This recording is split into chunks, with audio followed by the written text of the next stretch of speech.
You guys ready for your next comedian? All right, this next gentleman coming to the stage does comedy all over the country. You may also have seen him on King 5 News. Please put your hands together for Mr. Michael King.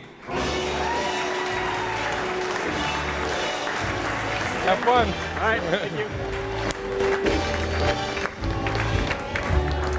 Hello. Hi. Hi to you in the blue back there. Hello. Hello to you. Your hair looks great. Nice shirt, like your shirt. Great shoes. I guess I can't do this for everybody, can I? Probably not. It actually kind of feels a little weird, doesn't it? You sense that kind of uncomfortable feeling? Yeah. Do you sense it now? Yeah, I do.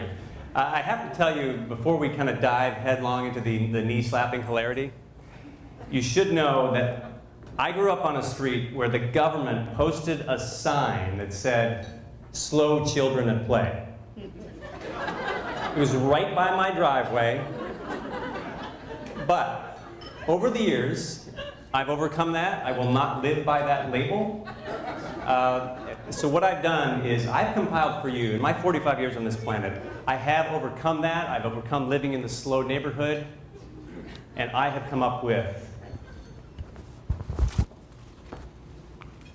the Scroll of Enlightenment. Okay. What this is, basically, these are nuggets of knowledge. Things that I've learned that I think I can pass along to you tonight, for the first time ever, by the way, that you can change your life with. For instance, right on top, mall doctors. You know those people who wear the white suits and they sell makeup? Those are not doctors. Do not make the mistake that I made when they asked you to drop your trousers. Do not do that. It does not go well. The word, this is interesting, the word hand on the menu, like hand-dipped milkshake, or my favorite, hand-rubbed barbecue, hand-tossed pizza, handcrafted burger, all these things, they say hand. That may be going on back there, but I do not want to know about it. So hand is not a good thing on a menu. Also, the enlightening words about computers. Now, aren't computers wonderful? Don't we love them? Computers are great. I mean, what would we do without computers? They make our lives so much easier, especially when you forget your online PIN number, which I did recently, true story. And there was a number on there that said, if you have trouble remembering your online PIN number, call this number. The first thing the computer lady asked me was, my online PIN number, which I still don't know. It also reminds me of, I have two daughters, and they're both big fans of the movie Mary Poppins. We've probably all seen that. They're 4 and 6 years old, and they love that movie, want to know more about it. But do not go online and search for Dick Van Dyke. That is not a good idea. Not with the 4 and 6 year olds standing there. And so I am surrounded by women in my house. So I have the 2 kids, and I have a wife of 15 years. Thank you very much. Give yourselves a round of applause for that. So she, by the way, if you saw her, you would know many people call me an overachiever. She is lovely. So I have my wife and 2 kids, and then I have a female dog, female cat, and also 2 stick bugs that we think are female. It's hard to know because they don't really have parts. But they're those little stick bugs, which, by the way, I don't know if you've ever had a stick bug, but a stick bug is the greatest pet in the world. It's the only pet that can fetch itself. It's kind of like, if you watch, it's kind of like watching infinity. It's amazing. I can get you one if you're interested. But back to the ladies. So I'm surrounded by all these ladies. There's a lot of estrogen in my house. And the great thing about that is I have learned from them the 3 key female brain shutdown phrases. Okay? The first one is the Civil War. Okay, we lost some ladies there. How about that Battle of Gettysburg? Right? Okay? If I say that, my wife's eyes just glaze over. The 3 words, the Civil War. She goes, just in a stupor. The second one, fantasy football. Going to the draft this weekend? Yeah, she can't stand fantasy football. That's another one. We lost about 75% of the ladies, okay? The third one, the most powerful one, use this with caution, the 3 Stooges. Larry, Curly, and Moe. Okay, so none of the ladies are listening anymore, guys. It's just us guys, all right? So I have for the guys, I have the female brain restart phrase. Turns on the switch, okay? You emphasize the word like in the sentence, I like those shoes. Ladies, welcome back.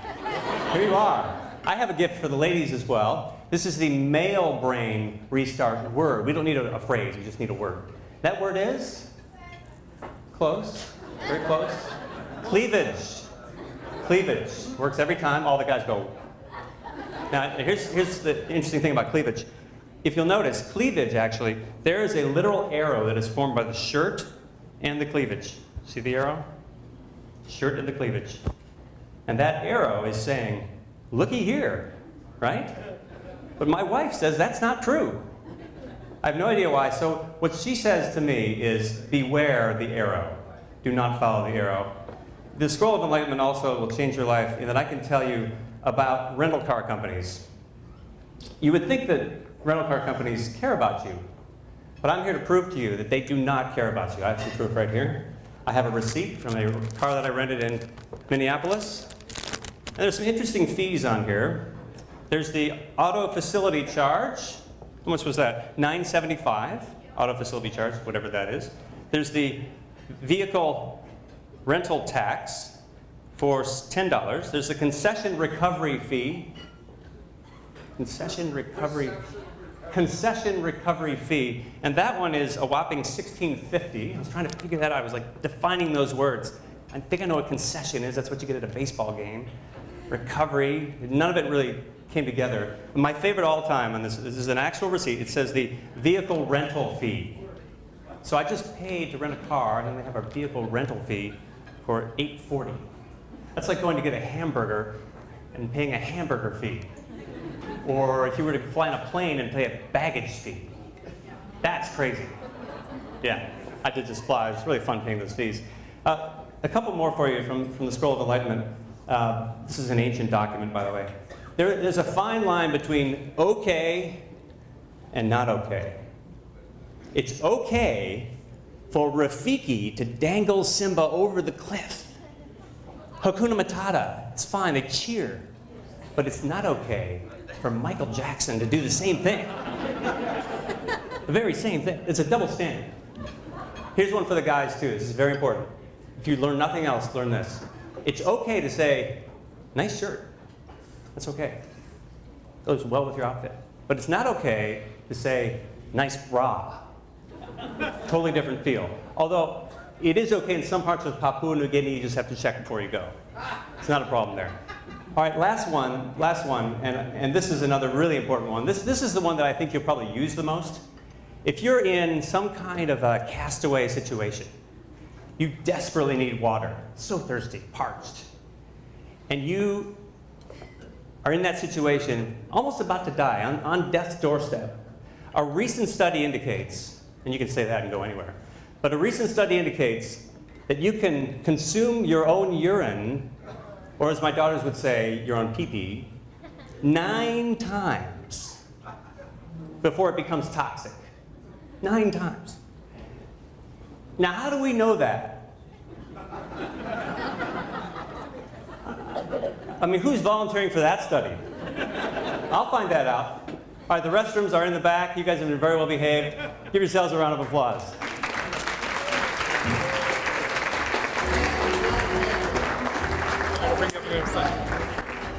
Michael King, let him hear it. Put your hands together, let him hear it.